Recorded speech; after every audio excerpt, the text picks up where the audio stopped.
તો ભુજમાં હવે બાદ સુરતમાં ગ્રામ્ય એલસીબીએ હાઈવે પરની હોટલોમાં પાર્કિંગમાંથી કેમિકલ ચોરીનું એક રેકેટ ઝડપી પાડ્યું છે। પોલીસે કેમિકલના 4 ટેન્કર સહિત 2.17 કરોડનો મુદ્દામાલ જપ્ત કર્યો છે। આ સમગ્ર ઘટનામાં 4 આરોપીઓ ઝડપાયા છે અને 3 આરોપીઓ ફરાર થઈ ચૂક્યા છે।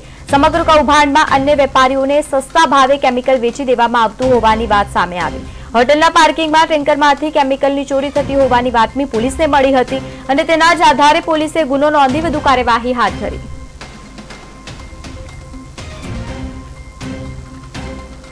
सूरत ग्राम्य पुलिस के एलसीबी को एक बातमी मिला कि होटल चौधरी पैलेस में केमिकल की चोरी चल रही है। इस बातमी में एलसीबी होटल चौधरी पैलेस में रेड किया और 4 आरोपियों को अरेस्ट किया है। ये 4 आरोपियां पार्क करने टैंकर से केमिकल चोरी कर रहे थे। केमिकल का नाम स्टाइरिन मोनोमर। इसमें 4 आरोपियों में 3 टैंकर के ड्राइवर और 1 होटल के चौकीदार। कुल मुद्दामाल रिकवर हुआ 2,17,98,450 रुपीज।